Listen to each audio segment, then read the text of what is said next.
तो what are the causes for poor English pronunciation? तो कौन कौन सी प्रॉब्लम्स हैं जिससे हमारा पुअर इंग्लिश प्रोनंसिएशन आज भी हमें देखने को मिलता है? क्योंकि एक व्यक्ति जो बच्चा है वो अगर बचपन से ही इंग्लिश सुन रहा हो तो उसे डेफिनेटली उसका प्रोनंसिएशन क्लियर हो जाता है या फिर साफ़ सुथरा हो जाता है।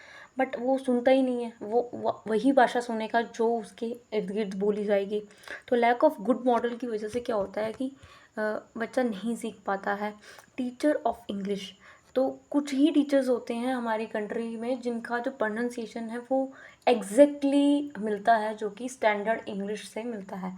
कुछ टीचर्स होते हैं वो अपनी एक्सेंट में बात कर रहे होते हैं, कर तो वो इंग्लिश में बात रहे होते हैं बट उनकी एक्सेंट उसमें मिक्सड हो जाती है, जिसकी वजह से क्या होता है, गुड प्रोनंसिएशन नहीं हो पाता है।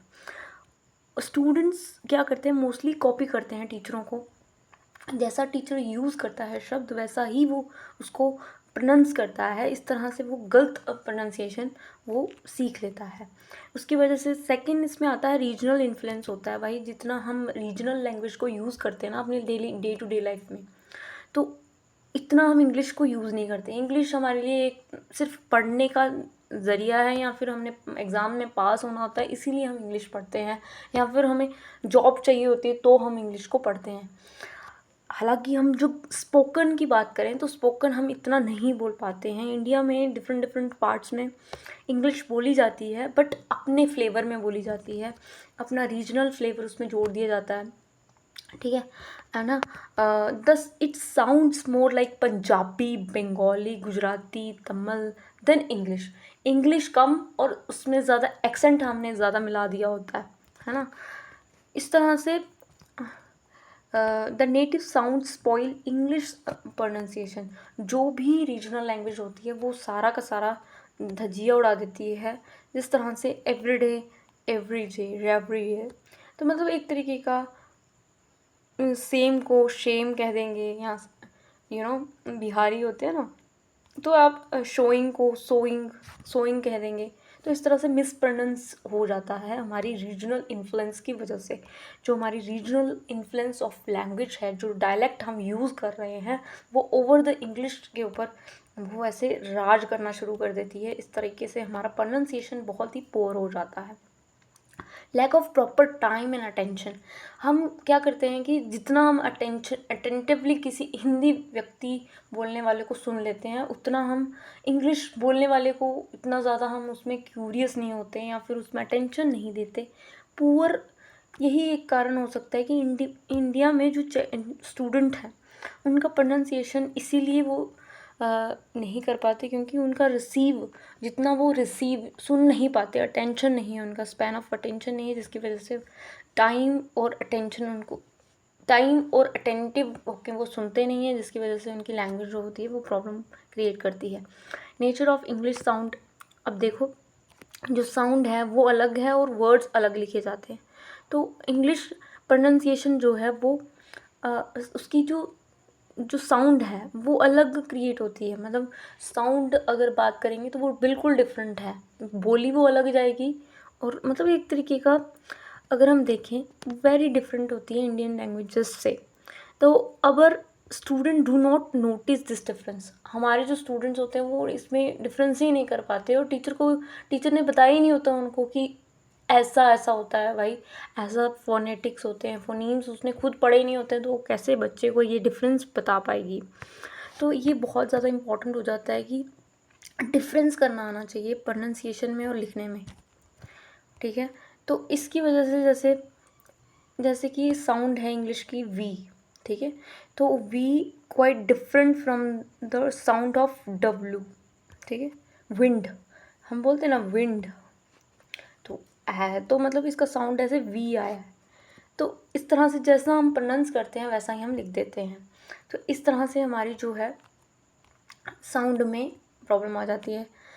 बहुत सारे, जैसे आप यहाँ पे लिख सकते हो कि हमारे जो लिप्स है वो राउंडिंग होते हैं। जैसे कि वाटर बोलेंगे तो हमारी जो लिप्स है उसकी मूवमेंट राउंड शेप में हो रही है।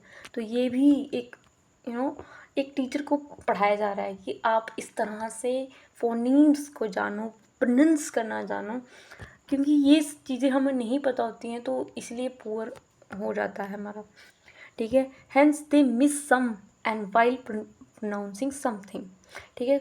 जब भी वो प्रोनाउंस कर रहे होते हैं तो बहुत सारी चीज़ें मिस कर रहे होते हैं।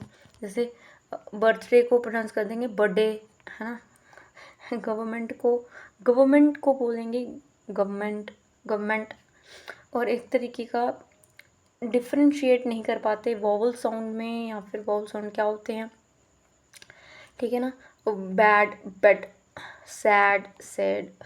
और इस तरह से ये डिफरेंट होते हैं। अगर इसका डिफरेंस बच्चों को पता चल जाए तो वो प्रोनाउंस करने में बेहतरीन हो जाएंगे। उन्हें नहीं आता एक्चुअली, टीचर को नहीं आता तो वो बच्चे को भी गलत सिखा देते हैं, या फिर सिखाते ही नहीं है। सिंपल बात, सीधा रटाने की कोशिश करते जैसे हमें रटाया गया। शायद हमें भी ऐसा नहीं पता है, ये अभी जाके हम पढ़ रहे हैं तो थोड़ा इंटरेस्ट इसमें डेवलप हो रहा है। एक साइंस है ये, फोनोलॉजी एक साइंस है, ठीक है। फॉलोइंग इंटोनेशन ऑफ इंग्लिश, जो इंटोनेशन होती है, इंटोनेशन मतलब राइज, कभी आपका साउंड बहुत ज़्यादा राइज हो गया, कभी आप बिल्कुल धीरे से बोल रहे हो। तो जिस तरह से म्यूज़िक होता है ना, बिल्कुल सारे, तो इस तरह से जो इंग्लिश की इंटोनेशन है वो भी डिस्टिंक्ट होती है। एक एक क्लियर हमें दिखती है कि भाई इस तरह से हमें यहाँ पे पॉज करना है, यहाँ पे ज़्यादा ज़ोर से बोलना है। मतलब एक तरीके का हमें अपनी वॉइस में, हम जो भी सेंटेंस बोल रहे हैं उसमें हमें हमारी पिच कैसे रहेगी, राइज कहाँ करेगी, कहाँ पे हमें स्ट्रेस देना है, कहाँ पे हमें बहुत धीमे बोल, मतलब हमारी जो साउंड है, साउंड वेव्स निकल रही हैं, जो भी हम बोल रहे हैं शब्द, तो उसमें राइजिंग और फॉलिंग कहाँ होगी ये हमें पता होना चाहिए, ठीक है।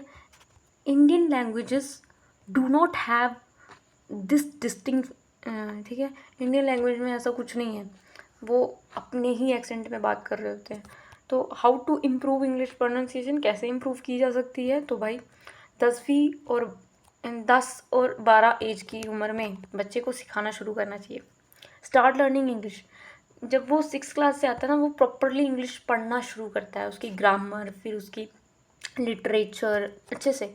तो उस समय वो 10 साल का होता है, ठीक है, 10-12 साल का होता है। तो उसे रूबरू कराओ भाई, स्पीच ऑर्गन्स होते हैं कोई, उनमें फ्लेक्सिबिलिटी करवाओ, इमिटेट करवाओ उनको, न्यू वर्ड्स, न्यू साउंड सिखाओ, ठीक है। ये सारी चीज़ें उनको सिखाओगे तो जाके हमें पता चलेगा कि वो कैसे इम्प्रूव कर सकते हैं। तो अबंडेंट अपॉर्चुनिटीज़ दो, टीचर का काम क्या है, उसको अपॉर्चुनिटी देना ताकि वो ओरली बोल सके, करेक्ट करो उसको। जब वो बोल रहा है उसको देखो कि कहाँ पे उसकी मास्टरी है, ड्रिल कहाँ करने की ज़रूरत है, कहाँ इम्प्रूव करने की ज़रूरत है, कहाँ कहाँ स्पीच साउंड उसके करेक्ट प्रोड्यूस हो रहे हैं, नहीं हो रहे हैं। प्रॉपर उस पर एक मोहरा लगाओ, रीजनल इन्फ्लुएंस उसको बताओ कि इन दोनों में डिफरेंस होता है। जो आपकी मदर टंग है उसको बिल्कुल कंफ्यूज ना करो इंग्लिश के साथ। इंग्लिश की तरह सीखो, think in English, speak in English, write in English. So this is the way that you can speak in English, and in this way we can paper reading दो उनको, debates करवाओ, बहुत सारे उसमें पार्टिसिपेशन करवाओ। इस तरह से हमारी जो कम्युनिकेशन है, प्रोनाउंसिएशन है, वो इम्प्रूव होगी। तो दोस्तों, फोनीम्स क्या होते हैं, वॉल्स क्या होते हैं, कॉन्सोनेंट्स क्या होते हैं, डिप्थोंग्स क्या होते हैं। तो हमने पढ़ा कि फोनीम्स जो हैं वो एक साइंटिफिक स्टडी है, एक मैकेनिज़्म है जिसमें हम पूरा एक पैटर्न देखते हैं कि हमें कहाँ कब कैसे साउंड प्रोड्यूस करने हैं, हमारे फोनीम्स कैसे होंगे, हम लैंग्वेज को कैसा प्रोड्यूस करेंगे। तो एक तरीके का फोनीम्स एक ऐसी शाखा है, या फिर फोनेटिक्स ऐसी शाखा है जहाँ पे साउंड के सिस्टम के बारे में बात किया जाता है कि साउंड कैसे प्रोड्यूस होगी, पर्टिकुलर वर्ड कैसे प्रोड्यूस होगा, उसकी यूनिट ऑफ लैंग्वेज के बारे में हम जानने की कोशिश करते हैं। English has as well as 26 letter. हम सब जानते हैं कि जो इंग्लिश हैं लेटर हैं वो 26 है, बट इनके जो लेटर है, उनकी जो साउंड है वो डिफरेंट है, वो ज़्यादा है। 26 क्या है, लेटर है, 44 हमारे पास क्या है, साउंड है, ठीक है, कॉन्सोनेंट्स हैं। तो इस तरह से ये डिवाइड हुए हैं, ये आपको रटने पड़ेंगे, चाहे इसमें कुछ नहीं कर सकते। वॉल्स जो हैं वो 20 हैं, और जो कॉन्सोनेंट है वो 4 ज़्यादा है, ये याद रखिएगा। इंग्लिश फोनीम्स इसे कहा जाता है। टोटल अगर मिला दें तो 44 मिलेगा। 5 वॉल्स जो होते हैं उनमें 20 साउंड हैं, ठीक है। पुअर वॉल्स जिसे हम कहते हैं उसको मोनोथॉन्ग्स कहते हैं, और इम्प्योर होते हैं जो कि डिप्थोंग्स कहलाते हैं, जो 8 होते हैं। पुअर नहीं, pure, sorry guys, pure walls जो होते हैं वो 12 होते हैं, और जो इम्प्योर होते हैं वो 8 होते हैं। ये आपको याद रखना है। आगे हम कल बात करेंगे। Till then bye.